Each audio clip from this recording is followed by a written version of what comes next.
ela fez, então, um mestrado no Reino Unido e teve contato com essa experiência, com a atuação do farmacêutico lá.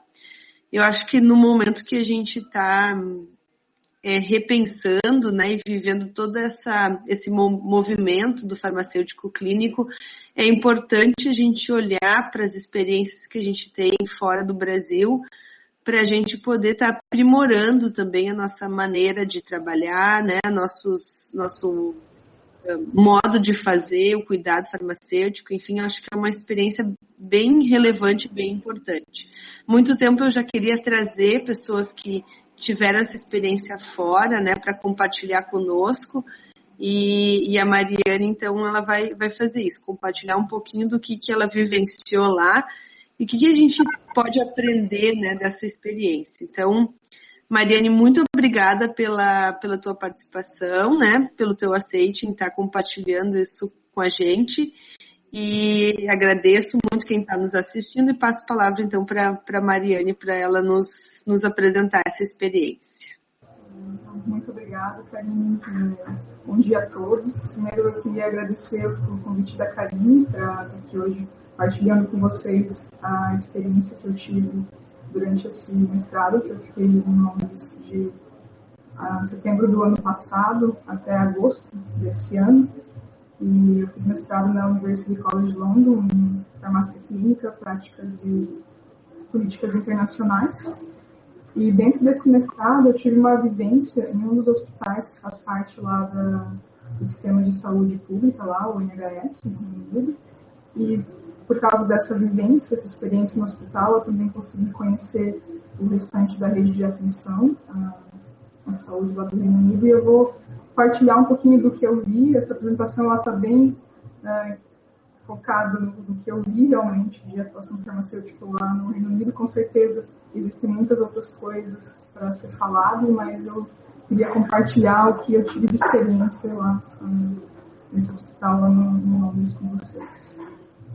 Bom, então eu vou começar falando um pouquinho sobre um breve histórico da profissão farmacêutica lá no Reino Unido, introduzindo esse tópico. Depois passando para a formação acadêmica, que é um pouquinho diferente da formação que a gente tem aqui no Brasil. Depois alguns programas de desenvolvimento profissional que eles têm lá. Depois eu vou entrar nas áreas de atuação que eu pude acompanhar. E por último, um pouco do suporte profissional que eu vi que eles usavam e comentar de algumas dessas ferramentas que eu pude compartilhar também. Está muito baixo, acho que o microfone está um pouco longe. Está ruim de ouvir? Eu vou tentar também falar mais alto, a gente tem como corrigir. Isso. Se tu puder falar um pouquinho mais perto, não sei onde é que é o microfone, se tu localizar ele, porque eu estou um pouquinho menor de voz. Tá. Tem que falar mais alto, tá? O microfone está na web, tá na frente aqui no computador, na tela. Estão conseguindo me ouvir se eu falar assim? Tá tranquilo? Ok. Bom, então, começando sobre o breve histórico da profissão no Reino Unido, claro que a história da profissão farmacêutica ela começa muito antes do que 1841, mas foi nesse ano que foi criada a primeira organização de sociedade farmacêutica na época. Foi a Sociedade Farmacêutica da Grã-Bretanha, e ela foi criada com o intuito de unificar as práticas farmacêuticas e também representar a classe para conseguir a regulação da profissão, porque naquela época qualquer pessoa poderia ser chamado de farmacêutico, de drogista ou químico, como era referenciado. Qualquer pessoa poderia manipular e vender medicamento. Então, essa Sociedade Farmacêutica da Grã-Bretanha, que foi criada lá em 1841, ela veio com o intuito de forçar a regulação da profissão. E foram anos de discussão até que conseguiram aprovar no Parlamento Britânico o Pharmacy Act, que veio então regular a profissão, dizendo que para se poder armazenar, para se poder manipular e dispensar medicamentos no Reino Unido, o profissional, no caso já chamado de farmacêutico químico, ele deveria ter um registro dentro desse Pharmacy Act, E esse registro ele era através de uma aprovação de exame da própria Sociedade Farmacêutica da Grã-Bretanha. Nesse primeiro momento, não necessitava de uma formação formal para ser farmacêutico, mas precisava fazer esse exame de classe para ter o registro. Dando um salto, então, para 1948, esse foi o ano de criação do Sistema Nacional de Saúde, lá do Reino Unido, o NHS, e isso levou a um crescimento exponencial da demanda por serviços farmacêuticos. Porque com a cobertura universal que esse sistema de saúde proporcionou, eles viram um salto de número de prescrições atendidas de 70 milhões em 1947 para 250 milhões em 1949. Então, a demanda por serviços farmacêuticos aumentou bastante nesse período. Mas, em compensação, o que viu a partir desse ponto seria o afastamento do profissional farmacêutico do cuidado direto ao paciente e a agregação de funções mais relacionadas à dispensação de medicamentos e também a parte administrativa. Então, no início dos anos 80, houve uma reflexão do papel do farmacêutico no Reino Unido. Inclusive, existiu uma fala do ministro da Saúde daquela época, falando que ele via muito bem o futuro do farmacêutico hospitalar para o Reino Unido, o futuro do farmacêutico industrial, mas o futuro do farmacêutico comunitário, ele não tinha tanta certeza de como seria. Então, isso gerou um alerta para a profissão farmacêutica naquela época. Foi feito um estudo no Field Report, que fez um panorama da profissão farmacêutica à época no Reino Unido e gerou algumas recomendações para que se voltasse à prática farmacêutica mais voltada para o cuidado ao paciente. E foi aí, então, que começou o desenvolvimento da farmácia clínica lá no Reino Unido, já no início dos anos 80. Esse report, na verdade, foi de 1986. Bom, em relação à regulação da profissão farmacêutica, aquela Sociedade Farmacêutica da Grã-Bretanha, que foi criada lá em 1841, em 2010, ela foi quebrada em duas instituições diferentes, uma instituição mais responsável pela regulação e a outra instituição mais responsável por representar a classe da profissão farmacêutica. A sociedade responsável pela regulação seria o General Pharmaceutical Council, que está para nós como Conselho Federal de Farmácia. Ele é responsável por toda a regulação da profissão no Reino Unido, por credenciamentos de universidades e também pela inscrição profissional e demais questões legais. Já a Royal Pharmaceutical Society, ela fica mais na questão de representação mesmo da entidade profissional. Ela dá bastante suporte e desenvolvimento de liderança à profissão lá no Reino Unido. Eles são bem ativos, eles têm programas de capacitação, estão envolvidos também com a busca de aprovação de certas leis destinadas à área da farmácia. Eles são bem ativos mesmo nessa representação como classe farmacêutica. Mudando um pouco para a formação acadêmica, existem no Reino Unido credenciados como o General Pharmaceutical Council, como o Conselho Federal de Farmácia lá deles, 31 universidades. Essas 31 universidades oferecem um curso de graduação que dura 4 anos. Existe uma universidade que, na verdade, o curso dura 5 anos, mas, no geral, a graduação no Reino Unido ela dura 4 anos. Lembrando que lá para eles, análises clínicas e também a tecnologia de alimentos não faz parte da área de atuação do farmacêutico. Então, o foco do currículo, que é aprovado pelo Conselho de Farmácia de lá, ele tem basicamente 3 eixos. O primeiro eixo seria a referência à parte de medicamento. O segundo eixo é referente ao cuidado ao paciente em si. E o terceiro eixo, ele diz respeito a sistemas de saúde e também a organização e gerenciamento de serviços farmacêuticos.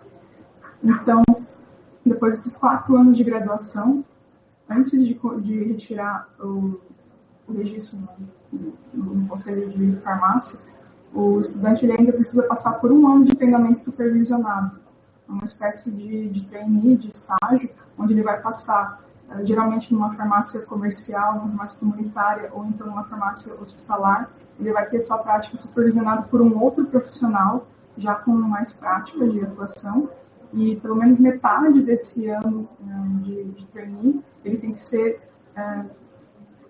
feito com cuidado direto ao paciente. Isso é para dar ganho de segurança nas práticas farmacêuticas desse estudante e para que ele depois se encaminhe para o registro no conselho. Depois desses 4 anos de graduação e mais esse 1 ano de estágio supervisionado, de trainee, antes de retirar o registro no conselho, ele ainda tem que passar por um exame. Ele tem que passar, ele tem 3 tentativas para passar nesse exame. E se ele não conseguir atingir a nota esperada desse exame do conselho, ele não vai poder ter o seu registro como um farmacêutico no Reino Unido. E o tempo máximo de você entrar na graduação e ter essas 3 tentativas de ser aprovado no conselho de farmácia lá, seriam 8 anos. E claro também que esse exame que eles precisam passar gera bastante tensão nos recém-formados, né? Mas o Royal Pharmaceutical Society, inclusive, ele tem um programa bem interessante de preparo para esses recém-formados, para que eles consigam atingir a nota ali recomendada, para que eles tenham o seu desenvolvimento necessário para conseguir esse aceite do exame. E esse exame ele é dividido também em 2 partes, uma parte teórica e uma parte prática, onde o farmacêutico vai ser avaliado num cenário de simulação. Ele vai ter que demonstrar ali os seus conhecimentos de atendimento ao paciente, seus conhecimentos de revisão de casos, de discussão de casos com um outro profissional médico ou profissional de saúde. Então, ele tem que demonstrar que tem essas habilidades para exercer a profissão antes de ter o seu registro no conselho. Depois que ele consegue esse registro no conselho, a cada ano ele precisa fazer a revalidação do registro também. Essas regras de revalidação elas passaram por uma alteração no último ano, mas basicamente o que eles precisam fazer para ter essa revalidação é entregar 6 documentos junto anualmente. 4 seriam relatórios de desenvolvimento profissional continuado, e pelo menos 2 relatórios têm que ser relatórios planejados. Por exemplo, o farmacêutico, durante esse último ano, ele viu que aumentou o número de pacientes que ele está atendendo com insuficiência cardíaca. E ele sentiu que precisa estudar mais esse tópico, ele está com algumas dúvidas. Então, ele vai planejar a sua educação continuada relacionada a esse tópico. Ele vai descrever ali o que ele fez para conseguir aquele objetivo, conseguir aquele conhecimento a mais. Se ele participou de um evento ou se ele fez estudo por conta própria, vai descrever o que ele aprendeu com esse estudo e como isso se aplica à sua prática. Isso é um incentivo para a reflexão diária da prática farmacêutica, e eles têm que fazer 4 desses relatórios, 2 com o tema planejado, né, devido ao que eles veem na prática, e os outros 2 eles podem ser espontâneos. Por exemplo, o hospital que eles trabalham oferecendo um curso de capacitação, eles podem usar isso como tema de desenvolvimento profissional continuado. O outro relatório que foi introduzido nesse ano seria uma discussão em pares. O profissional farmacêutico ele tem que achar um outro profissional, ele pode ser farmacêutico ou não, pode ser um médico, pode não ser diretamente um profissional também que está trabalhando no dia a dia com ele, mas a ideia seria a troca de experiência entre esses 2 profissionais. O farmacêutico, nesse relatório, vai colocar o relato da discussão que ele teve e o impacto dessa troca de experiência na prática diária dele, no dia a dia, o que essa troca de experiência vai acrescentar na prática dele como farmacêutico. E o último relatório é um relatório de escrita reflexiva. Existem 9 padrões que o Conselho de Farmácia do Reino Unido coloca para a profissão farmacêutica, que seria prover o cuidado centrado no paciente, trabalhar em equipe, prover comunicação eficiente, desenvolver habilidades profissionais continuamente, utilizar julgamento clínico adequado, agir de forma profissional, respeitar e manter a confidencialidade dos pacientes, fazer uma comunicação de eventos não desejados, quando eles acontecem, e o perfil de liderança. Então, anualmente o conselho escolhe um desses padrões da profissão farmacêutica, e o farmacêutico é então convidado a fazer uma reflexão sobre esse padrão, como ele se aplica na sua prática diária, e o que ele pode fazer para melhorar na sua prática. Perdão.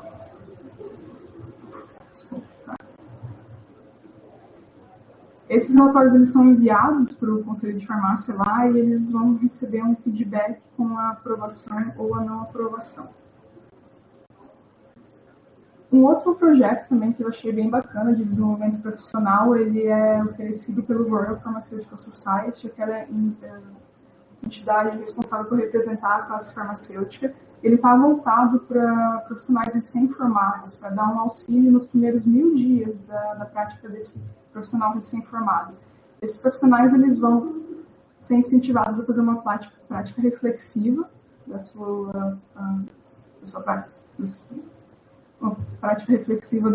conduta farmacêutica ao longo desses 1000 dias. E eles também vão ser assessorados por um tutor que, diferente daquele primeiro estágio lá depois da graduação, que o mentor ele estava no dia a dia com o farmacêutico, aqui esse tutor ele não necessariamente ele faz parte do serviço que esse recém-formado está inserido, mas ele dá suporte para a discussão de casos, ele dá suporte para tirar dúvidas e também faz algumas avaliações junto a esse farmacêutico recém-formado para que ele também cresça dentro da sua prática profissional.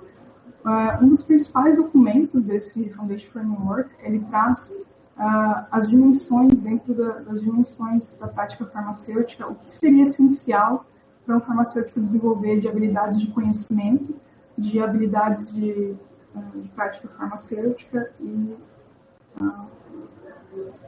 também de comportamentos.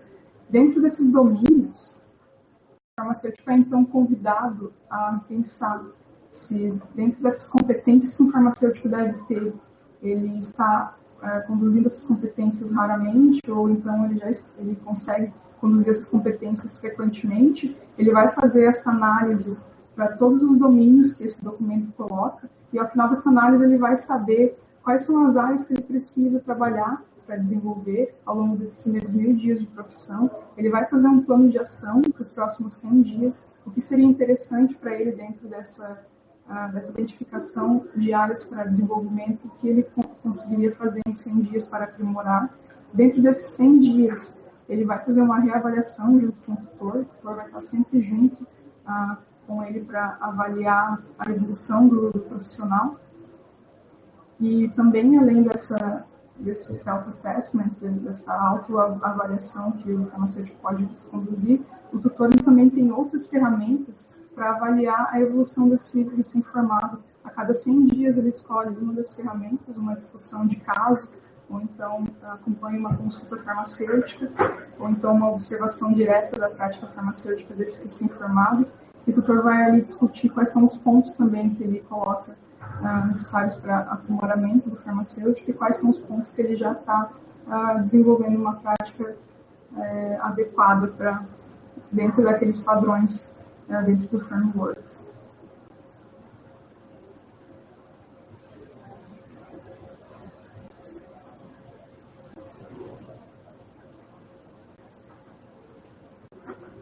Em relação diretamente às áreas de atuação do farmacêutico clínico, o que eu pude acompanhar lá no Reino Unido seria a função de prescritor independente, também a farmácia hospitalar, a atuação do farmacêutico dentro de um Clinical Commissioning Group, que seria mais ou menos a ideia das nossas regiões de saúde aqui no Brasil, a atuação do farmacêutico no General Practice, que são as UBS, unidades básicas de saúde lá do Reino Unido, e também a atuação do farmacêutico na farmácia comunitária.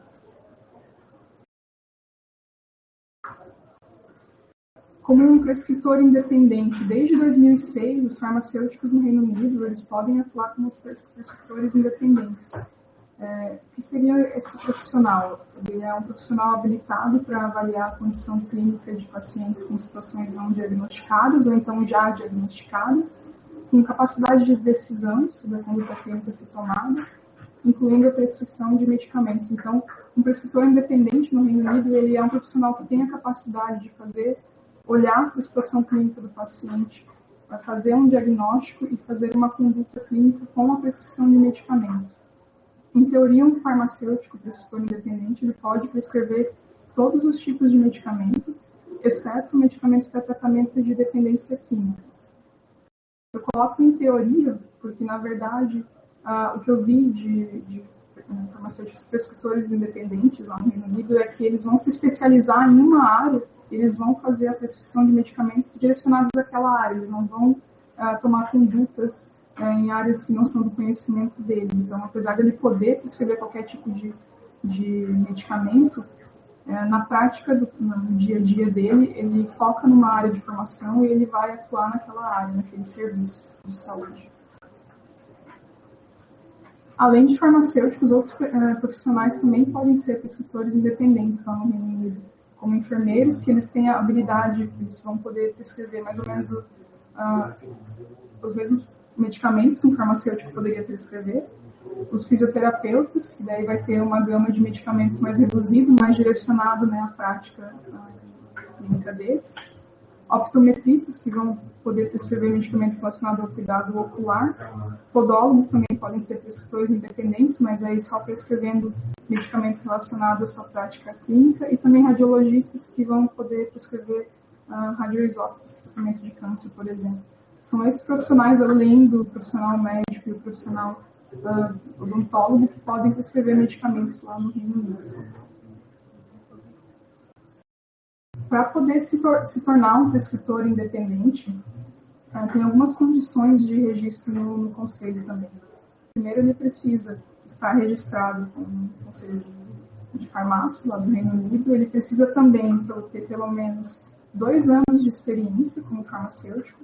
E essa experiência ela tem que ser voltada diretamente no cuidado do paciente. Não pode ser um farmacêutico que estava atuando há 2 anos em farmacêutico industrial, querer fazer um curso de prescritor independente. Ele tem que estar diretamente relacionado ao cuidado do paciente.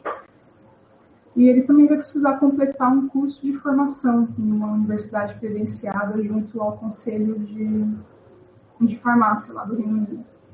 Esse curso de formação, ele geralmente dura 6 meses, pode variar de universidade para universidade, mas o tempo médio de duração dele seriam de 6 meses.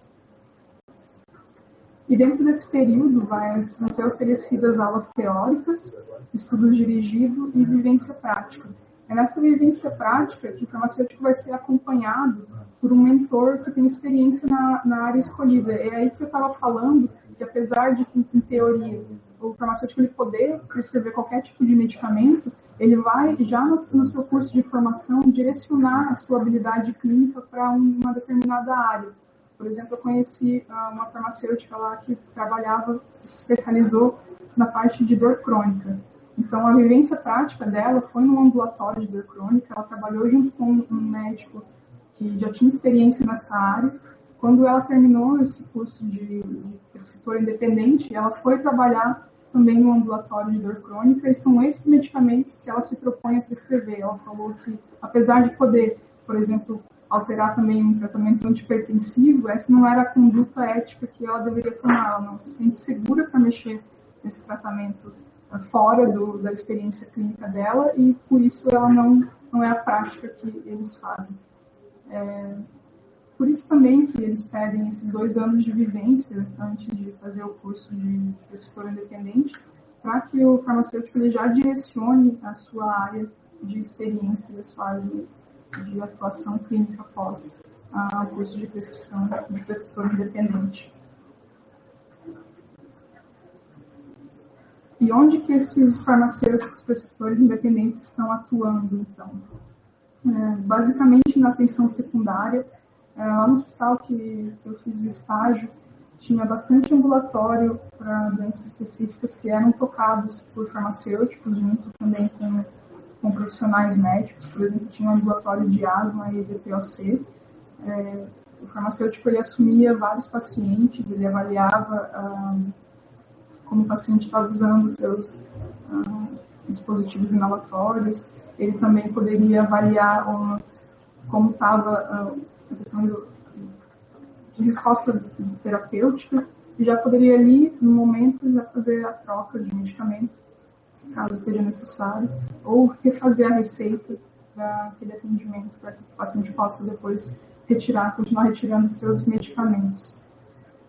Também o ambulatório de dor crônica, que foi essa farmacêutica que eu relatei antes, ela fez especialização direcionada para essa área e trabalhava no ambulatório de dor crônica junto com outros profissionais como terapeuta ocupacional, fisioterapeuta, enfermeiros e médicos também. E eu também vivenciei uma experiência de pesquisador independente numa clínica de HIV, no ambulatório de HIV. Existiam 2 farmacêuticos que eram prescritores independentes nesse ambulatório, e eles dividiam os pacientes com um profissional médico para fazer o acompanhamento, ver a resposta ao tratamento, ver se precisava de algum ajuste. Poderiam também pedir exames de acompanhamento do tratamento. E então isso acaba facilitando, né, diluindo os pacientes. Ele não fica só focado no profissional médico, mas o farmacêutico ele consegue auxiliar o profissional médico nesse acompanhamento dos pacientes. Outra área também que um prescritor independente pode trabalhar é em hospital. Eu acompanhei um farmacêutico dentro da atuação no hospital que ele era especialista em dor aguda e dor crônica. Então, ele era responsável por rever todo o tratamento para dor de pacientes de determinada enfermaria.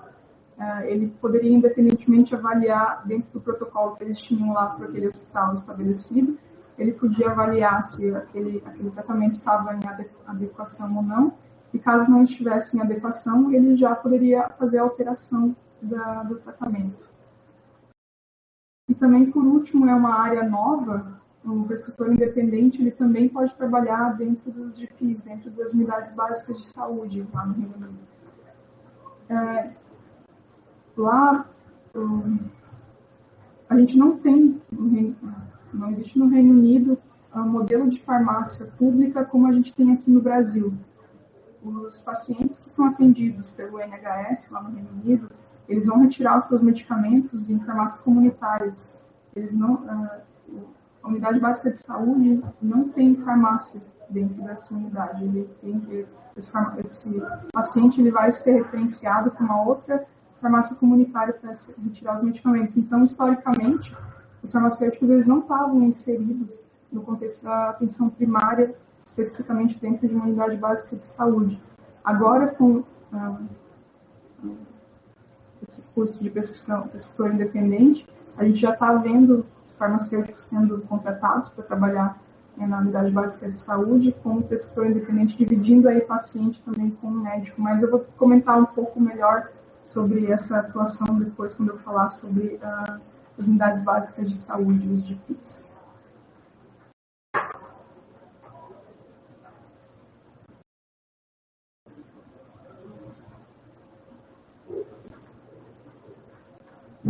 Em relação à farmácia hospitalar, eu elenquei aqui as principais atividades que eu pude acompanhar ao longo dos 5 meses que eu passei dentro do hospital. Ali a gente acabou. E a primeira atividade, que seria a entrada do farmacêutico nas enfermarias, é relacionada à conciliação medicamentosa. E lá tem uma particularidade bem interessante, que eles têm um sistema eletrônico de conversa entre diferentes níveis de atenção à saúde.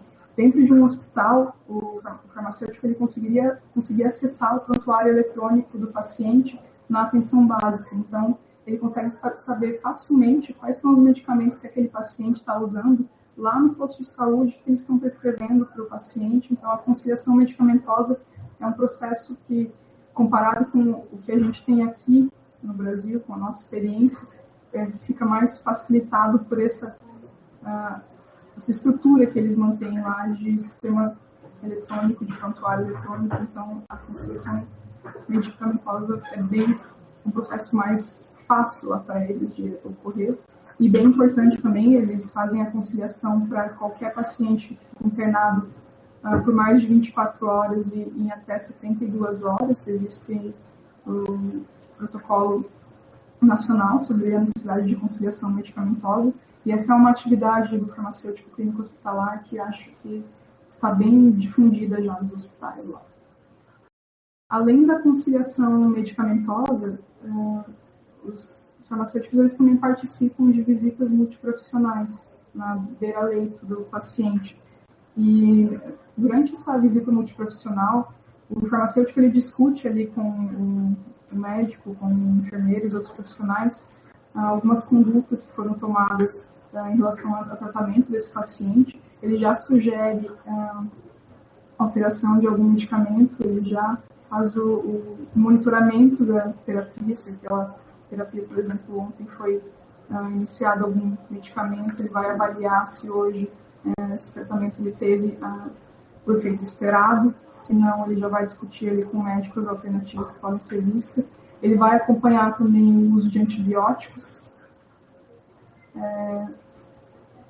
ele vai acompanhar o uso de antibióticos, o tempo de tratamento desse antibiótico, ele vai também dar suporte para alguma dúvida que o prescritor possa ter durante essa discussão de caso do paciente, e também identificar qualquer problema relacionado ao uso de medicamento que esse paciente possa ter.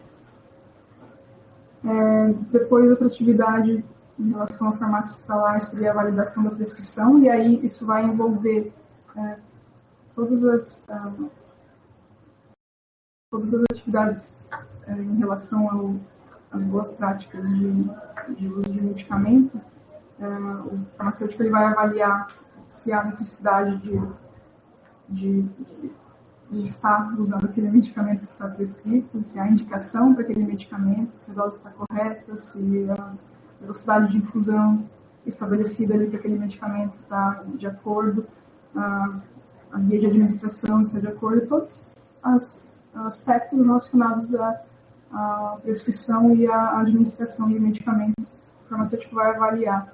Um outro serviço que eu vi principalmente em enfermarias da clínica cirúrgica, a avaliação de pacientes que estão em MVO, que não podem receber medicamentos via oral, ou então que estão com sonda nasointeral.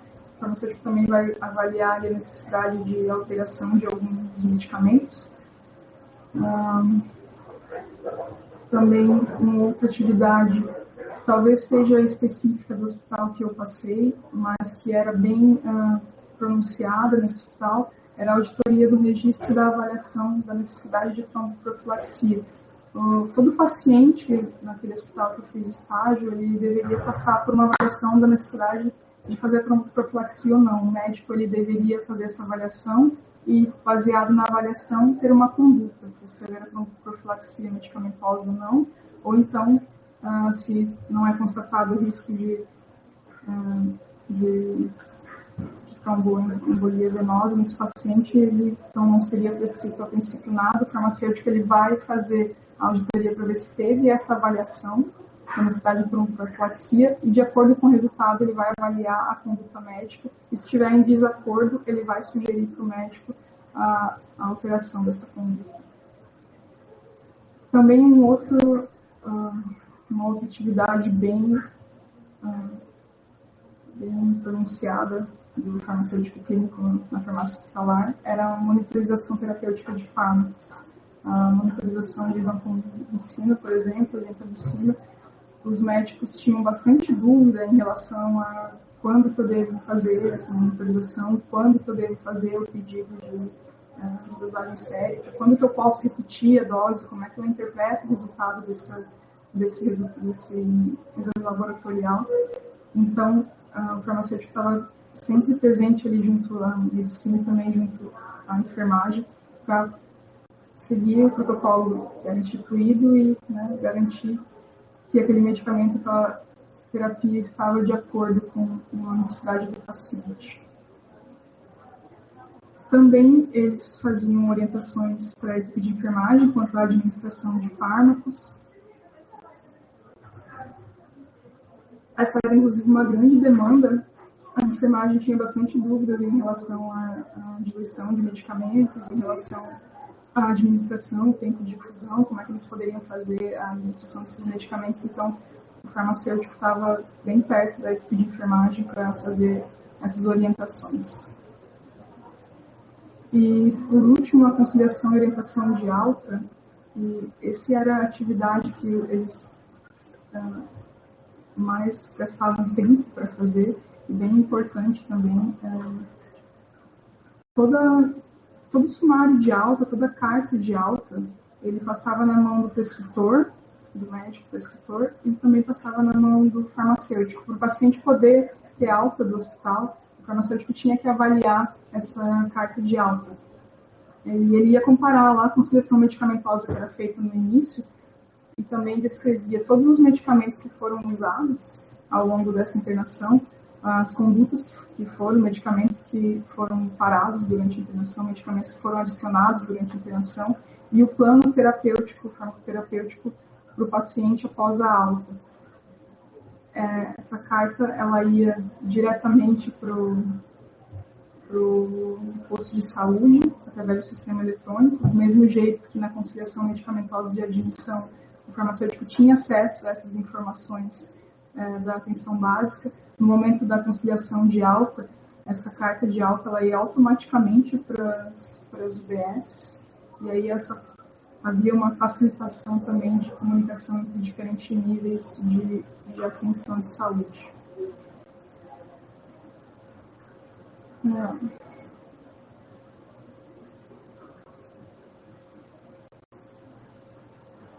Uma outra área de atuação do farmacêutico no Reino Unido era a atuação nos Clinical Commissioning Groups.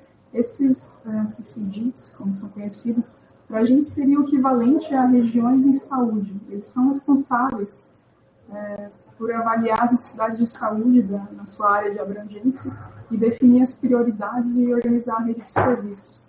Esses CCGs, eles têm bastante autonomia em relação a que tipo de serviços eles vão oferecer para aquela população que está na sua área de abrangência, que tipo de organização, como eles vão organizar a atenção básica, como eles vão organizar a atenção secundária e a rede de urgência, de emergência, rede de hospitalar, rede de saúde mental. Eles, ali dentro da área de abrangência daquele CCG, ele é responsável por organizar toda a rede de saúde e por contratualizar os serviços que vão ser oferecidos naquela área de abrangência também. O papel do farmacêutico dentro desses CCGs, ele era de definição de protocolos terapêuticos, porque mesmo tendo guidelines nacionais, os CCGs eles tinham autonomia também para definir seus próprios protocolos terapêuticos, definir dentro da sua área de abrangência o que poderia ser prescrito para determinada saúde. Então, o farmacêutico clínico ele atuaria na definição dos protocolos terapêuticos, eles também atuaria na condução de estudos sobre o uso de medicamentos. Por exemplo, ele poderia fazer avaliação de pacientes que estão em uso de terapia antiplaquetária dupla, há quanto tempo esses pacientes estão em uso dessa terapia, se já passou do tempo estipulado, ele poderia sugerir para as UBSs a suspensão desse tratamento. Ele também poderia... Tinha uma professora minha que trabalhou no Clinical Commissioning Group e ela relatou esse estudo que eles fizeram, essa auditoria de pacientes que estavam em uso há mais de um ano de terapia antiplaquetária dupla e que já não tinham indicação para estar fazendo, então eles conseguiram diminuir a prescrição do medicamento desnecessário, conseguiram economizar dinheiro ali para esse CCG, porque também os medicamentos eles são pagos dentro do orçamento daquele CCG. E também um outro estudo que eles fizeram foi de pacientes com fibrilação atrial que tinham indicação para medicamento de anticoagulação, se eles estavam recebendo esse tratamento de anticoagulante, se esse tratamento estava adequado em relação aos protocolos terapêuticos definidos para aquele CCD, para aquela área de abrangência.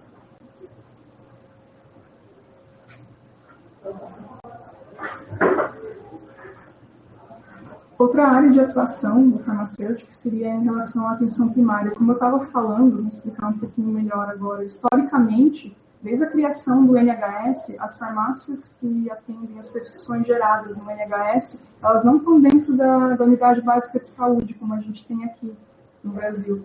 As farmácias que atendem as prescrições, elas são farmácias comunitárias que têm convênio com o NHS. Então, o farmacêutico ele nunca esteve diretamente trabalhando junto com uma equipe de atenção básica.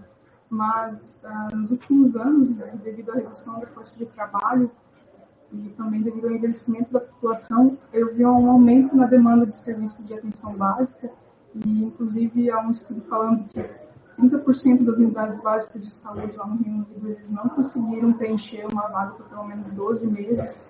Então, o NHS ele pensou em estratégias que poderiam solucionar esse problema, e uma das estratégias seria colocar o farmacêutico clínico dentro da atenção primária e trabalhando junto com o médico, junto com as enfermeiras, dentro dessa atenção primária, para poder aliviar também o número de pacientes atendidos pelo médico, para que alguns pacientes, o próprio farmacêutico pode fazer o atendimento, ele pode, como prescritor independente, ele pode já fazer a avaliação da condição clínica do paciente, ele pode prescrever o medicamento, ele pode conduzir ali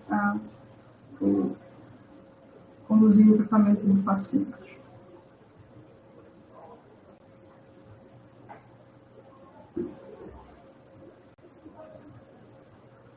Quando esse projeto foi criado para inserir o profissional farmacêutico no NHS, foi investido 31 milhões de libras para a contratação de aproximadamente 460 farmacêuticos por 3 anos. Esses farmacêuticos, eles seriam um curso de formação de 18 meses, oferecido em parceria com a Universidade de Manchester e o Centro de Pós-Graduação em Educação em Farmácia. Dentro desse curso de formação, eles seriam um supervisor educacional que faria parte do acompanhamento teóricos desse farmacêutico. Ele também tem um clínico que fazer um grupo de estudos com aproximadamente farmacêuticos para discutir casos, acompanhando ali o desenvolvimento do farmacêutico desses 18 meses. E ele também seria suportado por um professor está falhando, perdão. Ele também é acompanhado por um professor dentro da UB. E programa de atenção primária, ele já está na fase 2, a fase primária são mais de 1.500 farmacêuticos que em 2020 serão inseridos na atenção primária à saúde lá no Reino Unido. Mariane, está falhando mesmo o teu áudio.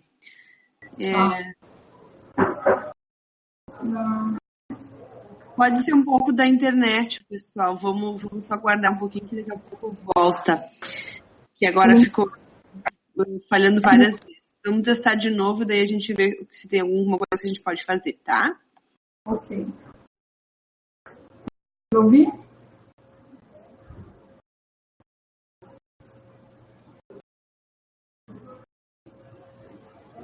Oi?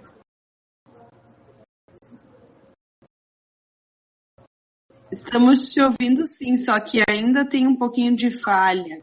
Ok.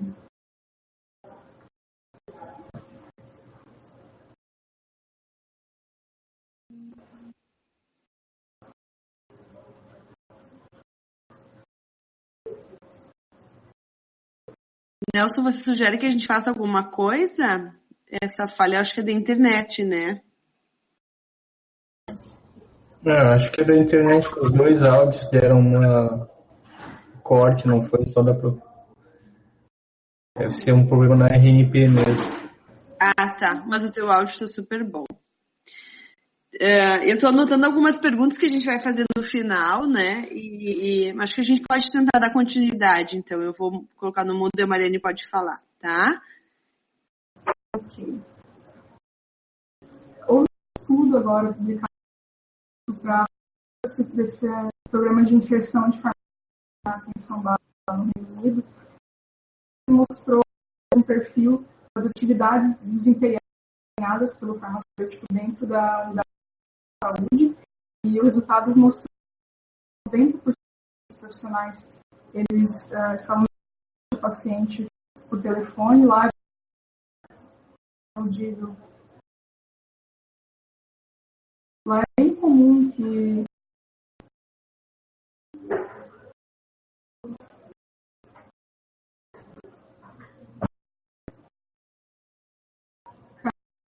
Quando eu falo, tá falhando também? Ou só da Mariane? Tá.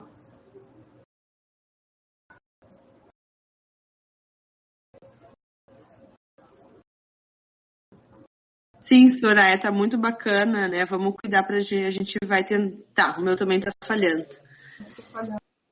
Então, a gente acha que pode ser na root, né? Na própria rede. Às vezes pode ser um pouco da internet, mas eu acredito que seja hoje da própria rede.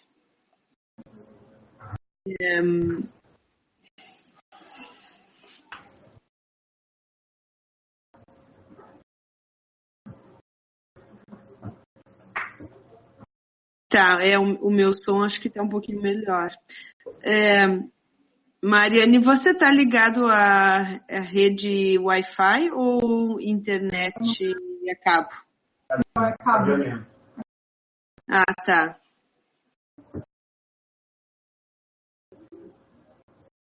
Então nós vamos tentar continuar, pessoal, pra gente, que eu acho que tá bem interessante, né? Um tema bem relevante. E vamos ver se a gente consegue manter, tá? Ok. Esse estudo que foi publicado agora, ele avaliou as atividades que o farmacêutico que foi recentemente inserido dentro da unidade de saúde, que tipo de atividades que o farmacêutico estava desempenhando dentro da unidade básica de saúde. E a atividade mais relatada que está acontecendo seria o suporte para pacientes por telefone. Lá é bem comum um paciente com medicamento, o paciente tem alguma dúvida sobre uma questão de saúde, eles podem ter acesso à informação via telefone diretamente para a saúde e tirar a informação nesse suporte do paciente, tá? Também dividido, que antigamente ficava mais a cargo do... Ele está fazendo essa função com o enfermeiro da unidade básica de saúde. A segunda atividade mais frequente que esse estudo mostrou é a conciliação medicamentosa depois de uma transição de atenção. E isso puxa também com a gente estava conversando sobre conciliação medicamentosa lá no nível, já que há essa facilidade de comunicação em níveis de atenção, há essa facilidade de eletrônico de demandar o hospital uma de alta diretamente ao posto de saúde, mas se não existe alguém por trás fazendo a ação do que foi fazendo um pensamento clínico em cima do que vai do que não vai continuar, do que deve ser a partir do paciente, não adianta de nada a gente ter um sistema que funcione, facilite a comunicação, não tem um protocolo que depois consiga fazer, né, e habilidades para fazer de fato a ação medicamentosa. Mais de 90% dos 160 farmacêuticos que estavam trabalhando na unidade básica de saúde, eles estão desenvolvendo atividades de reconciliação medicamentosa depois de uma então. E isso também está ligado a uma atividade bastante presente, que seria agindo como um ponto de contato a unidade básica de saúde e a farmácia sanitária, já que eles não têm o sistema de dispensação de medicamentos dentro da unidade de nutrição que chega ali para o hospital, ou então feita do posto de saúde, ela tem que ser mandada para a farmácia social, uma farmácia comunitária, e o farmacêutico está agindo ali como atenção primária, OBS, com a farmácia comunitária. O que mais eles estão reportando? Se a Mariane tentasse desconectar e conectar de novo, tu acha que a gente melhoraria? Tu poderia tentar melhorar a conexão? Que realmente é uma pena que está falhando. Vocês não estão conseguindo ouvir nada aí, Karine, está falhando. Um pouco, mas fica confuso porque falha bastante. Tá. Você consegue? Enquanto fechar, Ela te mandou um link, não foi? Ela mandou um link. O link certo o teu e-mail, né? Tem aqui o link, uhum. Então, De repente, se tu der só um F5. Sim.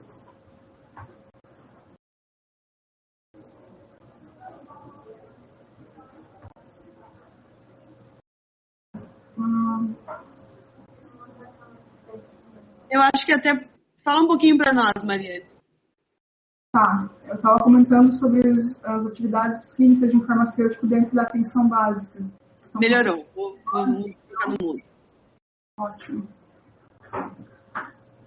Uma outra atividade também que foi mais de 80% dos farmacêuticos relataram estar fazendo é a requisição de exames laboratoriais.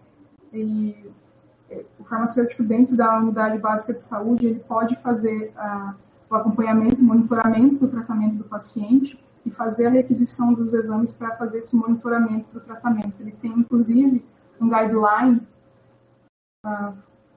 feito pelo NHS, pelo sistema de saúde lá deles, falando sobre o monitoramento de drogas, de medicamentos na atenção primária. Então, seguindo esse guideline, o farmacêutico ele pode fazer a monitorização de tratamento de resposta terapêutica desses pacientes, e a gente vê que a maioria dos farmacêuticos que estão trabalhando hoje dentro da UBS, eles estão, de fato, fazendo essa atividade.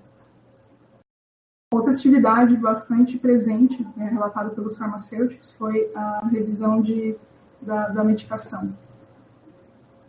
Tanto frente ao paciente, quanto também a revisão de medicação fora de uma consulta diretamente com o paciente. O farmacêutico ele tem a capacidade, dentro da atenção básica, de avaliar se aquela conduta que está sendo tomada com o paciente ele está adequado, e se não estiver adequado, ele pode, como também um prescritor independente, ele pode alterar ali o tratamento ou então sugerir ao profissional médico que faça essas alterações.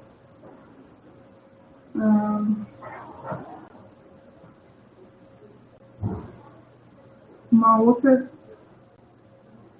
outra atividade também que mais de 70% dos farmacêuticos relataram estar fazendo é o processo de manejamento de prescrições repetidas. O farmacêutico, como um prescritor independente, ele pode estar avaliando ali a necessidade de continuidade de tratamento e refazer aquela prescrição por um determinado tempo e mandar essa prescrição para a farmácia comunitária para que ela seja atendida e seja dispensada para o paciente. Eles ainda, menos da metade deles, estão participando de visitas domiciliares, visitas domiciliares e também visitas a casas de internação de tratamento prolongado. Eles estão mais mesmo ficando dentro da unidade de atenção básica, facilitando, dividindo ali com o médico o manejo de pacientes, porque uma das maiores reclamações nos últimos anos seria que está cada vez mais difícil para um paciente conseguir uma consulta em um posto de saúde, e essa consulta está cada vez mais rápida. Em média, o médico lá na atenção básica ele tem 5 minutos por paciente. Então, a partir do momento que tem o farmacêutico ali com um outro profissional capacitado para fazer o manejo clínico desse paciente, para poder avaliar as condições clínicas, para poder prescrever medicamento, e ele acaba facilitando o acesso do paciente ao serviço de saúde. Essa avaliação do primeiro projeto de inserção de farmacêutico na atenção básica, ela também comentou sobre alguns desfechos que esse projeto teve ao longo desses 2 anos de implementação, de 2016 até agora 2018. E foi comprovado, então, que com a inserção do farmacêutico clínico dentro da unidade básica de saúde, que ele está fora ali só de atividade de dispensação e atividade administrativa de medicamento e mais parte junto com o cuidado do paciente, essa aproximação do farmacêutico com o paciente ele proporcionou um cuidado holístico melhorado. Ele melhorou também o conhecimento em saúde do paciente.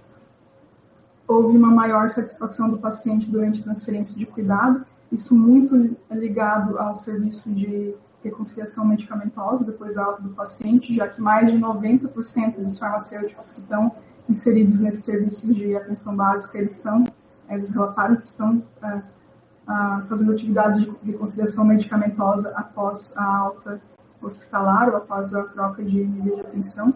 Então, isso reflete, essa atividade grande reflete esse resultado de satisfação do paciente durante a transferência do cuidado. Houve também uma redução de readmissões após a alta hospitalar, que também pode estar ligado a esse serviço de conciliação medicamentosa. Houve uma melhoria do conhecimento sobre medicamentos da equipe de saúde, já que houve a inserção do profissional especialista em medicamentos dentro da equipe de atenção básica, lá para eles no Reino Unido. E, finalmente, que eu acho que seria o efeito mais desejado dos administradores lá do NHS, é a melhoria no acesso à consulta com o profissional de saúde, a melhoria no acesso à consulta com o médico generalista, porque a gente tem agora mais profissionais dentro dessa unidade de atenção básica, então tem mais horários para o paciente conseguir aí fazer uma consulta com um profissional de saúde, e já que o farmacêutico está dividindo também essas consultas com o profissional médico, ele acaba liberando mais tempo para o profissional médico atender um maior número de pacientes.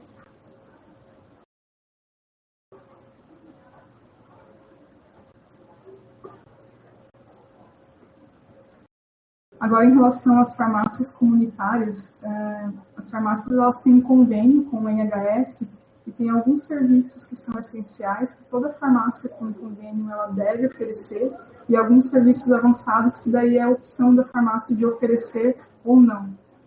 Nos serviços essenciais seria a dispensação de medicamento, a dispensação repetida de prescrições, o descarte de medicamento não utilizado, ações de promoção de saúde, o suporte para o próprio cuidado, o autocuidado do paciente, e também o correto encaminhamento para outros serviços de saúde.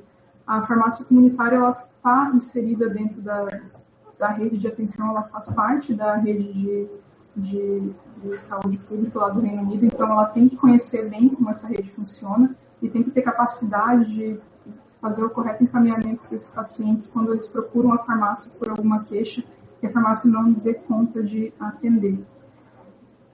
Em relação a ações de promoção de saúde, o NHS ele pede que ao longo de um ano a farmácia promova pelo menos 6 eventos de promoção da saúde sobre temas diversos, aí fica a critério da farmácia, mas eles obrigatoriamente têm que fazer essas ações de promoção à saúde. Eu vou comentar sobre esses dois serviços essenciais, a dispensação de medicamento e a dispensação repetida das prescrições. E em relação aos serviços avançados, que daí não são obrigatórios, a farmácia ela pode optar por fornecer ou não, seria a aplicação de vacina da gripe, a revisão da farmacoterapia e o acompanhamento de um novo medicamento prescrito, além do fornecimento de medicamento de urgência e o cuidado com o estômago também é um serviço que o farmacêutico pode oferecer lá. Só rapidamente em relação ao fornecimento de medicamento de urgência, existe um número de telefone que o paciente ele pode ligar, por exemplo, se é final de semana o posto de saúde não está em funcionamento e ele viu que está sem o medicamento da hipertensão dele, ele viu que está sem um medicamento importante que ele não poderia esperar uma consulta com o posto de saúde na próxima semana, ele pode ligar para esse número e eles vão avaliar a necessidade de administração do medicamento, vão encaminhar o paciente para uma das farmácias cadastradas e a farmácia está autorizada de fazer essa dispensação de urgência aí para que o paciente não fique sem o medicamento.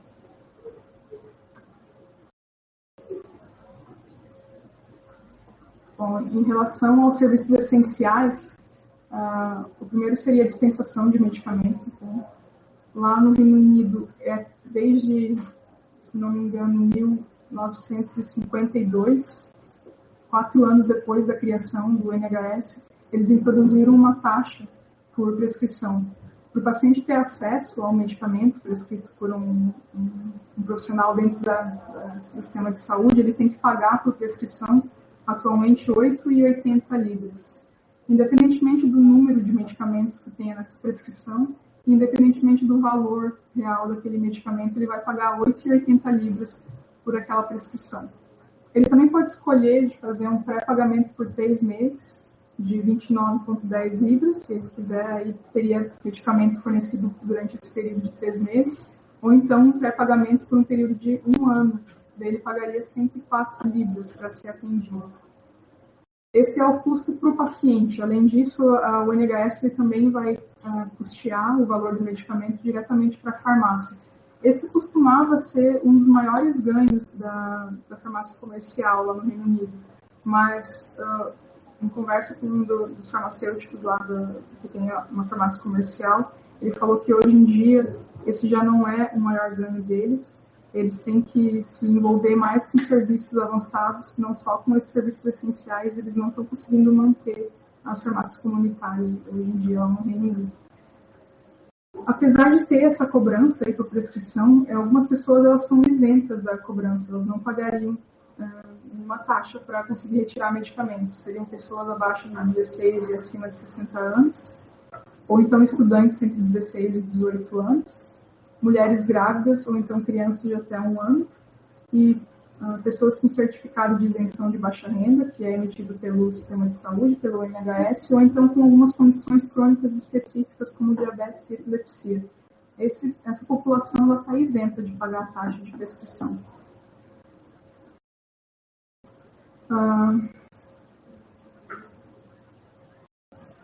Além desse serviço de dispensação por prescrição, também é um serviço de dispensação de prescrição repetida. Por exemplo, o prescritor farmacêutico ou prescritor médico lá no posto de saúde, ele sabe que o paciente tem uma condição crônica, diabetes, hipertensão, e que vai precisar daquele medicamento repetidamente durante um período, ele pode aviar aquela prescrição, colocar um período de validade e mandar eletronicamente para a farmácia.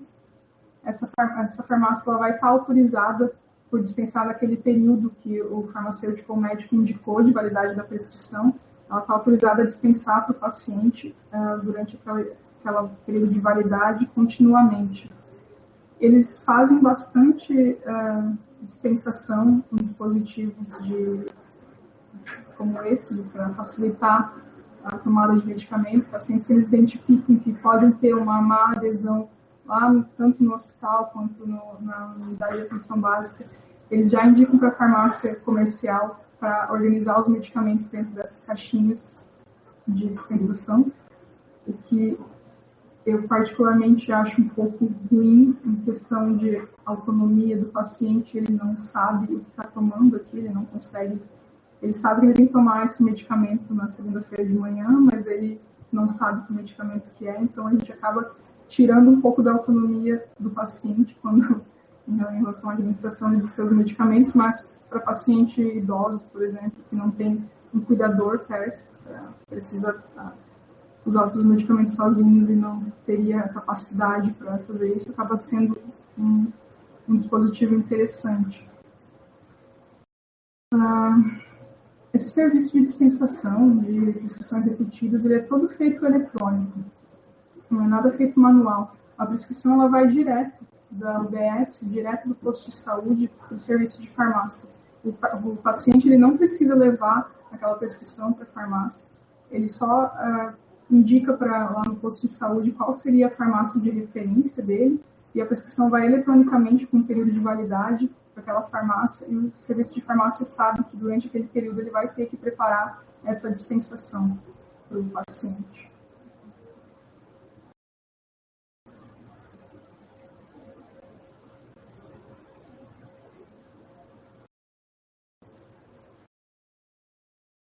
Aqui acabou ficando como um serviço essencial, mas na verdade é um serviço avançado, é um serviço opcional. A farmácia ela pode escolher se oferece ou não. Isso seria a revisão da farmacoterapia.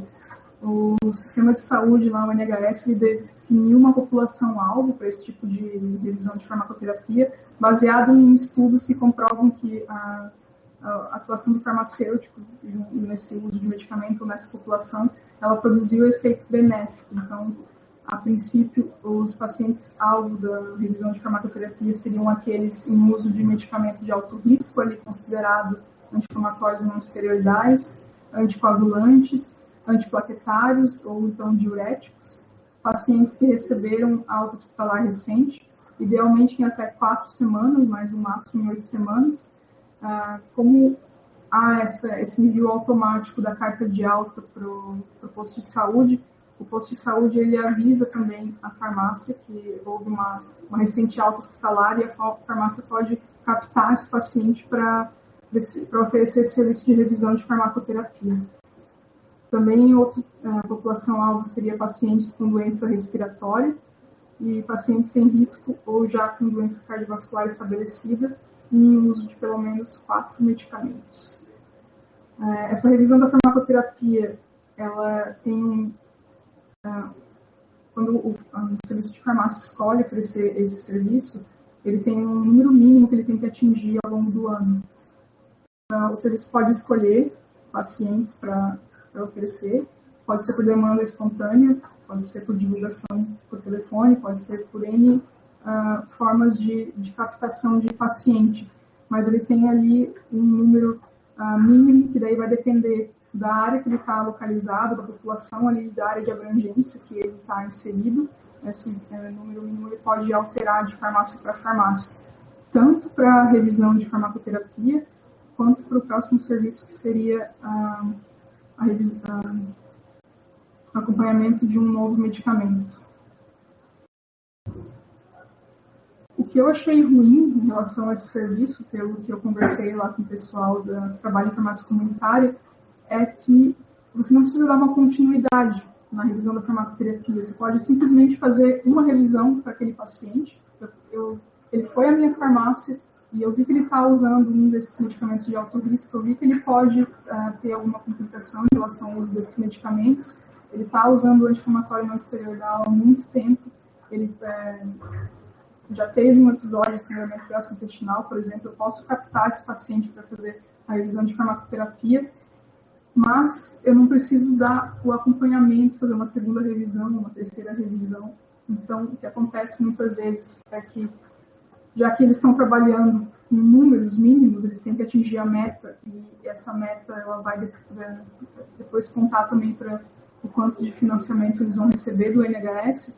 Muitas vezes esse serviço de revisão de farmacoterapia feito dentro da farmácia comunitária ele acaba sendo só uma captação de recursos, sem uma continuidade de acompanhamento realmente de outcome do que aconteceu depois dessa revisão de farmacoterapia. Mas agora também com a inserção do farmacêutico clínico dentro da unidade básica de saúde, o farmacêutico lá também está fazendo esse serviço de revisão de farmacoterapia e quem sabe os resultados seriam diferentes. Eu não achei nenhuma revisão, nenhum trabalho discutindo os outcomes desse serviço de farmacoterapia dentro da farmácia comunitária no Reino Unido. Não achei nada em relação a isso, só achei em relação ao trabalho de farmacêutico dentro das UBSs mesmo, que é uma coisa bem mais recente, mas que já tem interesse de se pesquisar. Agora, em relação ao outro serviço, que é o acompanhamento de um novo medicamento, existem 4 tipos de população-alvo. Pacientes com diabetes tipo 2, pacientes com asma ou DPOC, pacientes com hipertensão ou então com terapia antiplaquetária ou anticoagulante. Se o farmacêutico lá no momento da dispensação, ele vê que o paciente está iniciando o tratamento para uma dessas condições, ele pode convidar o paciente para fazer parte desse serviço de acompanhamento de um novo medicamento. Ele vai acompanhar o paciente na primeira entrega do medicamento, vai fornecer informações sobre o tratamento com esse medicamento, ele vai fornecer informações também sobre outras condições relacionadas à saúde do paciente. E obrigatoriamente, ele tem que fazer um acompanhamento do que aconteceu com esse paciente de 14 até 21 dias, para avaliar novamente a adesão e a evolução do paciente. Se por acaso depois dessa segunda avaliação é identificado que tem algum problema relacionado ao medicamento, ou então é identificado alguma outra situação, o farmacêutico ele pode trabalhar para resolver esse problema ou pode direcionar o paciente de volta para a UBS para que ele seja revisado nesse tratamento, seja corrigido esse problema.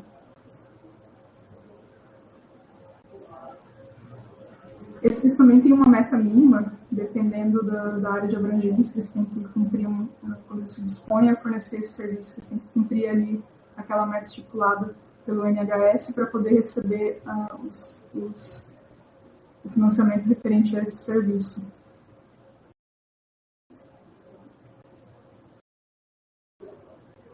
Por último, só para encerrar, algumas ferramentas de suporte profissional que eu achei bem interessante. Tem no site da Associação de Farmácia Clínica do Reino Unido, tem bastante material, bastante guidelines, bastante livros de publicação dessa Associação de Farmacêuticos Clínicos.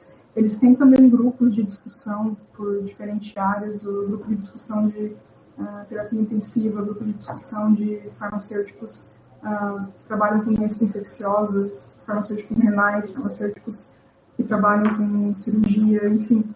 É uma troca de experiência bem interessante, é um grupo que existe já desde 1981, eles têm um know-how bem grande, e eu só quis destacar aqui duas produções dessa associação de farmacêutico clínico, que são bem utilizadas lá, um pelo pessoal do grupo de terapia intensiva, eles fizeram um manual de infusão mínima, para que os farmacêuticos tenham ali uma referência rápida no seu dia a dia. Também o grupo de cirurgia fez um guideline sobre medicamentos usados pré-cirurgia, o que deve ser parado antes da cirurgia, o que pode ser continuado, qual a conduta em relação a cada medicamento antes da cirurgia. E esses documentos eu vi eles utilizando bastante lá na prática diária deles. E, além disso, a Associação de Farmacêuticos Clínicos, eles fomentam bastante a produção acadêmica, eles estão bem perto também do Royal Pharmaceutical Society, fazendo congressos, fazendo capacitações, eles são bem atuantes lá no Reino Unido. Uma outra organização de suporte profissional acho que está bem ruim para vocês verem aqui, mas é o Grupo Farmacêutico Grupo Farmacêutico Renal do Reino Unido. Eles têm muito material disponível no site deles, você não precisa ser associado, se você quiser pode se associar, pagar uma taxa de profissional estrangeiro, mas mesmo sem esse membership, a gente consegue baixar alguns documentos, consegue também ter acesso a alguns guidelines para orientar a nossa prática. E um dos livros que a gente usa bastante aqui no HU, eu não sabia, é a produção deles, o Renal Drug Handbook. Então, eles também são responsáveis por a produção de livros, por produção de vários materiais relacionados a tratamento renal, a atuação farmacêutico clínico na disfunção renal em geral.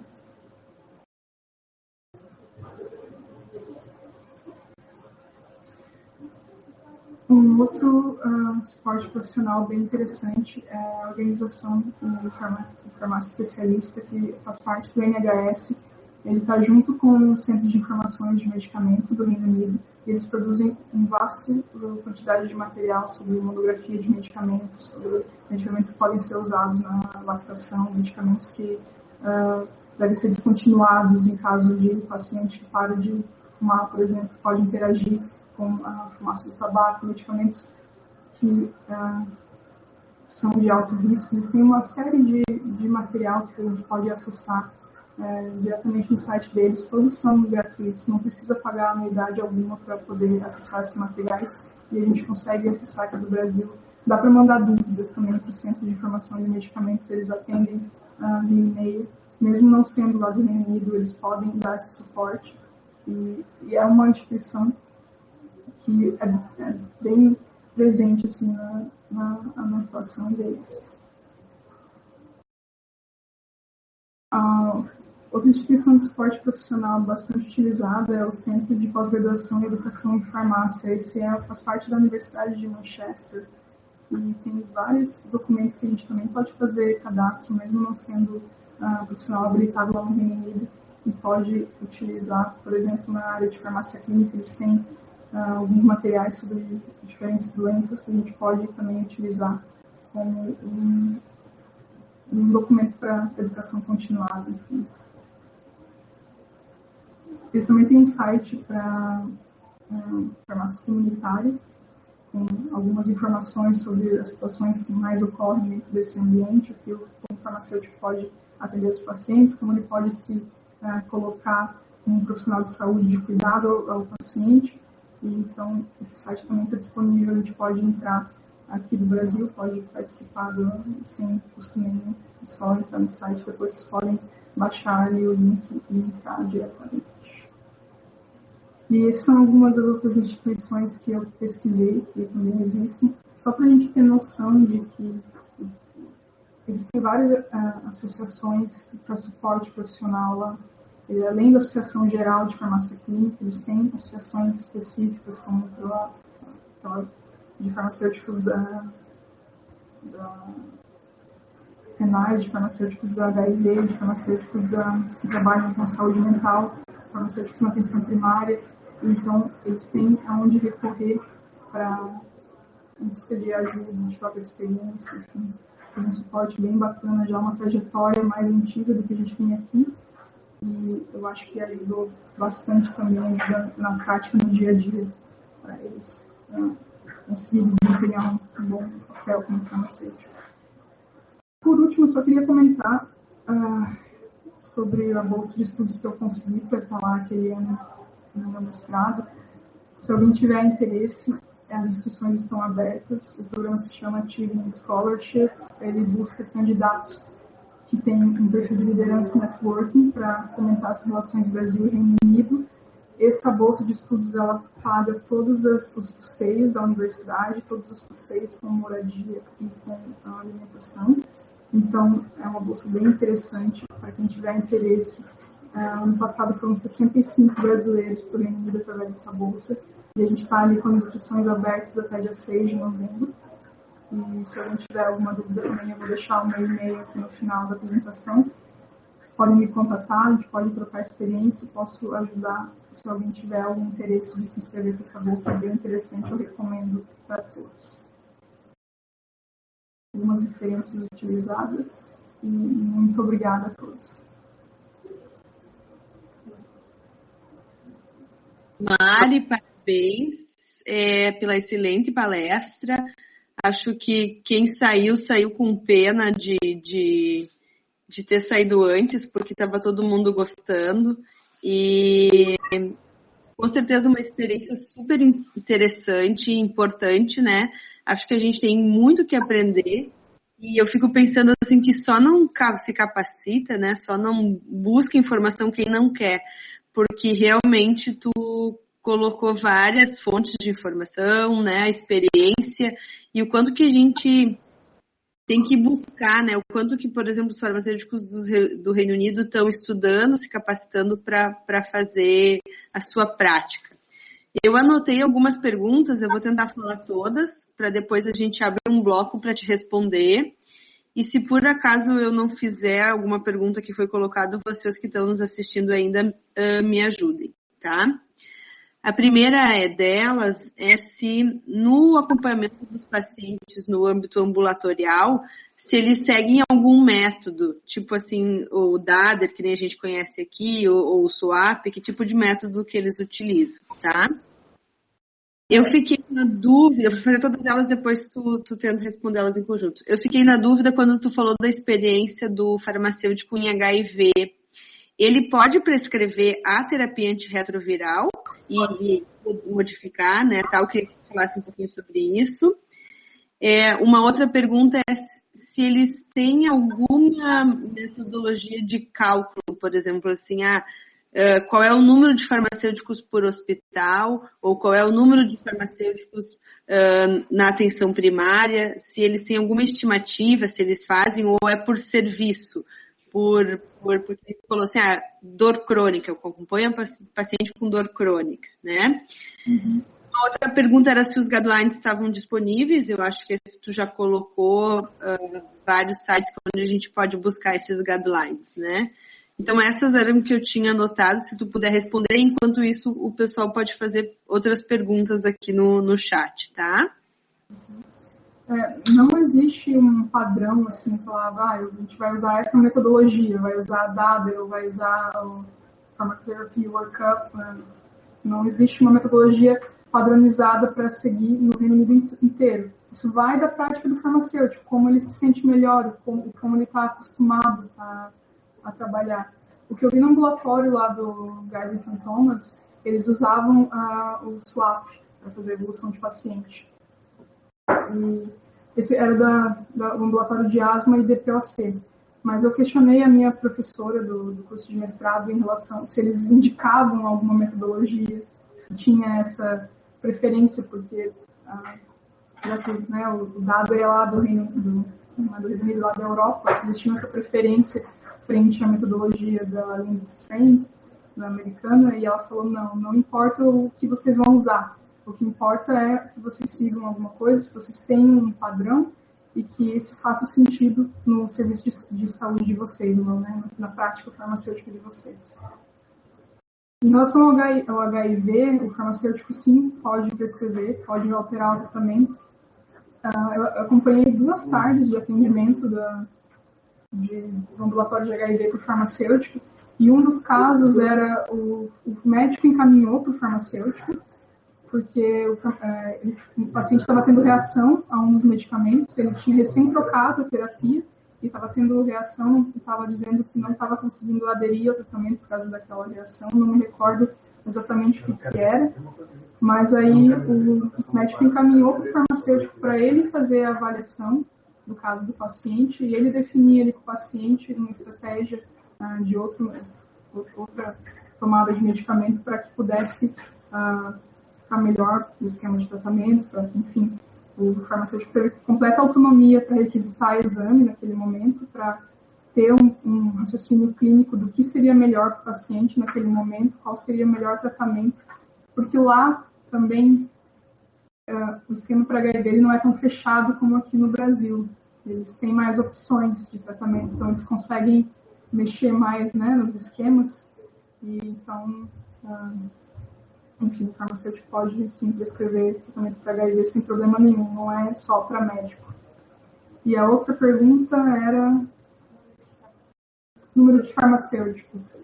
Não tem número de farmacêuticos definido. Eu questionei um dos professores que trabalha na FIP, inclusive, porque ele trabalha com força de trabalho farmacêutico, se a FIP também recomendaria esse número mínimo de farmacêutico. Ele falou que ele não gosta de pensar nisso, porque se for parar para pensar em número mínimo para farmacêutico, a gente vai ficar fechado nisso. A gente vai, se falar que acontece que eu preciso de 40 pacientes para um farmacêutico, como a gente tem aqui no Brasil, os serviços eles vão ficar focados nesse número e jamais vão colocar mais farmacêuticos do que isso, dependendo da complexidade do serviço. Eu vou sim precisar mais do que um farmacêutico para 40 pacientes. Então, isso foi a resposta dele para mim. Ele não gosta de trabalhar com números. A gente tem que ver na especificidade daquele serviço, o que aquele serviço está precisando como farmacêutico. E lá o financiamento é um pouquinho diferente do que a gente tem de financiamento do sistema de saúde daqui. Eles têm contratualização. Geralmente, os serviços, os hospitais, por exemplo, eles não são hospitais públicos, como a gente tem aqui, de gerência direta, administração direta. Eles são mais no formato de uma OAS, talvez, que presta serviço para a ONHS, com recursos completamente públicos, mas, enfim, essa OAS ela tem autonomia para mexer ali também em número de contratação, em número de profissionais, dependendo da especificidade daquele serviço, ela pode seguir sua própria conduta em relação a isso. E lá no hospital que eu trabalhei, o que acontecia era, dependendo da diretoria, existia a diretoria médica e a diretoria cirúrgica, que era quem financiava a farmácia. A farmácia não tinha um bolo de dinheiro especificamente da farmácia. Era cada diretoria médica que financiava os serviços que precisavam ali para aquela diretoria acontecer. E a diretoria médica tinha um orçamento muito maior do que a diretoria cirúrgica. Então, o número de farmacêuticos trabalhando na clínica médica era muito maior do que o número de farmacêuticos na clínica cirúrgica. E a chefe da clínica cirúrgica ficava bem chateada com isso, inclusive. mas era decisão administrativa mesmo de enxergar o que é prioridade para o serviço naquele momento.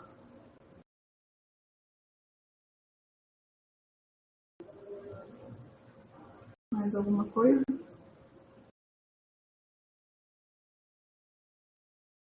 Sim, tinha uma outra pergunta, se quem era o farmacêutico, o proprietário da farmácia no Reino Unido, e também qual é a remuneração, se tu sabe, na atenção primária e até na área hospitalar, como é que é a remuneração do farmacêutico lá? Lá não precisa ser farmacêutico para ter a farmácia. Tanto que eles têm redes de farmácia, como a gente tem aqui. Bem em número menor, para ser sincera. Eu lembro de cabeça de 2 grandes redes. Mas não precisa ser farmacêutico, como em alguns países da Europa. Qualquer pessoa pode abrir a farmácia, mas vai ter que ter o farmacêutico o tempo todo lá, responsável legal pelo funcionamento da farmácia. E em questão de remuneração, o salário inicial lá é por hora, não é por mês. E eles calculam o total do salário por ano. Mas, basicamente, um recém-formado vai ganhar em torno de 24 a 28 libras por hora, que é um salário razoável, pensando que o salário básico, o salário mínimo lá no Reino Unido são 7,83 libras no momento, então o farmacêutico está ganhando aí, recém-formado, pelo menos 24. É um salário bem interessante para a profissão. E ao longo da carreira dele, conforme ele vai adquirindo experiência, ele vai conseguindo ganhar mais, obviamente. Eles dividem lá por tempo de experiência, realmente. Um farmacêutico recém-formado é chamado de banda 5. Um farmacêutico que já tem 2 a 3 anos de experiência, banda 6. E farmacêutico com mais de 5 anos de experiência, se não me engano, já vai ser banda 8. E conforme a banda que eles estão, eles recebem mais. Só que eu não sei mais de valores, eu só sei de valores para recém-formado. Se um farmacêutico brasileiro quiser trabalhar no Reino Unido, o que deve fazer? Eu sabia que essa pergunta ia chegar. E é um processo um pouco demorado, é possível, mas a pessoa tem que ter um pouco de paciência. Como a gente tem um diploma fora do Reino Unido e fora da União Europeia, se a gente quiser trabalhar, ter o registro lá como farmacêutico, a gente tem que se inscrever num curso que dura 1 ano, a princípio. Não é um curso integral, é um curso parcial, acho que são aulas durante 3 ou 4 dias na semana, é part-time, então você conseguiria trabalhar também junto desse curso, mas tu vai ter que fazer esse curso durante 1 ano, custa em média de 11 mil libras, a universidade mais barata que eu achei. Só existe 3 ou 4 universidades no Reino Unido que são credenciadas para oferecer esse curso. E depois de 1 ano, a gente ainda tem que fazer aquele treinamento supervisionado que o recém-formado faz. E durante 1 ano a gente vai trabalhar como trainee, sendo supervisionado por um outro farmacêutico lá do Reino Unido. E após esse 2º ano, então, que é 1 ano de curso mais 1 ano de treinamento, a gente tem que fazer o exame da ordem. Então são aí no mínimo 2, no máximo 5 anos para que a gente consiga esse diploma, esse registro como farmacêutico lá no Reino Unido.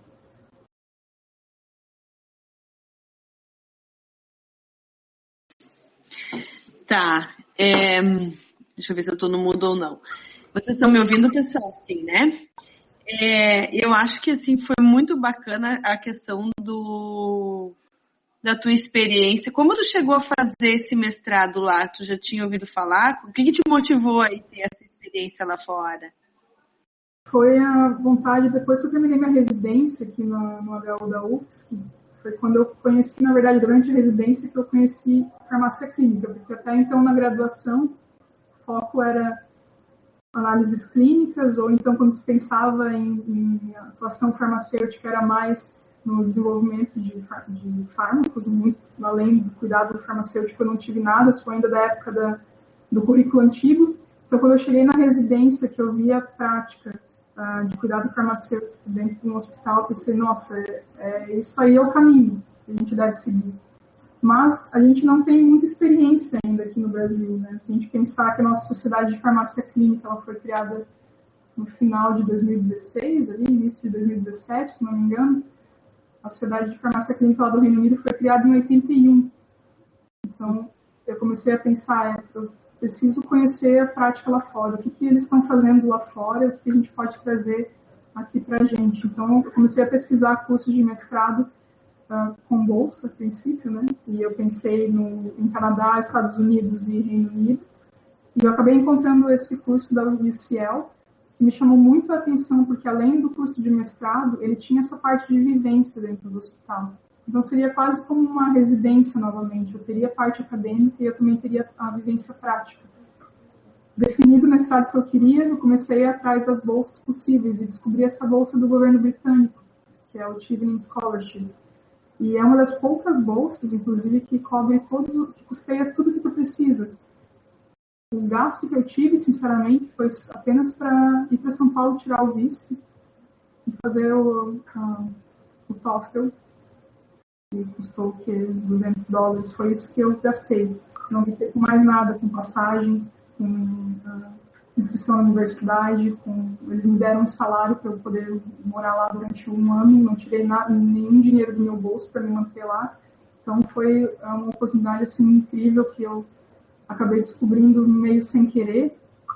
E quando eu vi que tinha a possibilidade, eu fui por tudo ou nada, me inscrevi e no fim deu certo. Que legal! E obrigada, Mariane, por estar divulgando, né? Acho que a gente tem que... É bem isso, assim, a ideia do SIG é compartilhar, formar uma rede e compartilhar essas experiências boas que a gente tem. Então, se vocês souberem, daqui a pouquinho a gente vai estar montando a agenda do ano que vem, então outras experiências para a gente compartilhar aqui.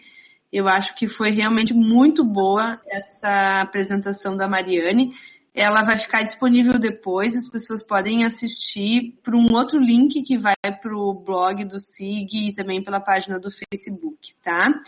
Eu vou passar a palavra para te se despedir. A Bárbara está perguntando se tem ainda essa bolsa para MBA ou para doutorado. E eu só queria ainda saber qual é o teu tema de mestrado, o que tu estudou lá, para a gente conhecer um pouquinho, tá? Muito, muito obrigada, adorei a tua apresentação e eu acho que ela é muito importante nesse momento que a gente está ampliando, né, os nossos horizontes da farmácia clínica. A gente tem ainda muito para fazer e com certeza a tua experiência contribui para a gente melhorar os nossos serviços. Então, muito obrigada pela compartilhar conosco essa experiência, né? Em relação à bolsa, se existe para MBA ou doutorado, para doutorado existe sim, mas aí não é o Chevening Scholarship, é o Chevening Fellowship. O número de vagas é bem reduzido e os critérios de seleção são diferentes. Então, há sim a possibilidade de fazer o doutorado com essa bolsa, através do governo britânico, mas o processo é um pouquinho diferente. Para MBAs, se não me engano, não entra. São só para mestrados of Masters por um ano. Mas eu te aconselho a dar uma entrada no site ali que eu coloquei, o site do Chevening Scholarship, para confirmar que MBA eu fiquei um pouco em dúvida se entra ou não. Eu acho que não. E o meu tema de mestrado, ele foi dentro dessa vivência no hospital, a gente teve que produzir ali algum projeto relacionado, né, com a nossa prática. E pensando nessa diferença entre o número de farmacêuticos na diretoria médica e na diretoria cirúrgica, a minha orientadora ela é chefe da unidade cirúrgica, então ela ficava bem incomodada com essa disparidade de número de profissionais disponíveis e a gente fez um trabalho de revisão a princípio para conseguir ver quais seriam os fatores que levam o paciente a precisar do cuidado farmacêutico dentro de um hospital. E se esses fatores eles são diferentes para pacientes médicos, ou, né, da clínica médica, são diferentes para pacientes da cirurgia. E nessa revisão eu achei que não existe nenhuma diferença quando os estudos discutem, né, esses fatores que levam o paciente a precisar de farmacêutico dentro do hospital, eles não dividem entre cirúrgicos e médicos, e a gente fez ali, então, elencou quais seriam os fatores que levam à necessidade de precisar de um farmacêutico no hospital, e foi para uma clínica cirúrgica e uma clínica médica e comparou a prevalência desses fatores. E viu que, na verdade, a prevalência é igual. O que se acredita para esse financiamento menor para a diretoria cirúrgica é que os pacientes da cirúrgica eles não demandam tanto de um farmacêutico. Eles vão lá para fazer a cirurgia, são abertos, são fechados, tchau, vão embora. Já o paciente médico, ele, né, tem ali uma condição médica crônica exacerbada, ele vai ficar mais um tempo de internação às vezes maior, então vai demandar mais do farmacêutico. E esse estudo ele mostrou que, pelo menos para esses fatores que a gente considerou, não há diferença. A princípio, a gente deveria ter o mesmo número de farmacêuticos, a mesma oportunidade de farmacêuticos trabalhando com esses pacientes. E eu medi também o tempo de farmacêutico por paciente, e o tempo foi muito maior nas clínicas médicas, apesar da complexidade, a gente chamou de complexidade farmacêutica, a complexidade foi igual. Então, com esse resultado, ela tenta agora sensibilizar os gestores lá dela para que ela consiga mais farmacêuticos para o hospital. Tá bem. Que legal, bons resultados. Isso é uma coisa que eu sempre falo, assim, quando a gente fala farmacêutico tem que mostrar números, mostrar resultados, isso não é uma coisa só do Brasil, né? Em vários serviços a gente tem que mostrar o que a gente está fazendo, quais são os desfechos, para convencer a contratar mais farmacêuticos. Então, nosso papel arregaçar as mangas e mostrar o que a gente tem feito, né? Então, assim, para ver que isso não é só uma coisa aqui do Brasil, né? Tu trouxe uma realidade do Reino Unido e onde está todo mundo trabalhando, né? Muito, muito obrigada, Mariane. Então, desejo uma boa semana, um bom final de semana a todos, né? O nosso próximo SIG é em novembro, dia 9 de novembro, é sobre fármacos teratogênicos e vai ser também bem interessante. Convido todos para nos assistirem e agradeço, então, mais uma vez a Mariane, tá? Bom final de semana para todos. Obrigada a todos.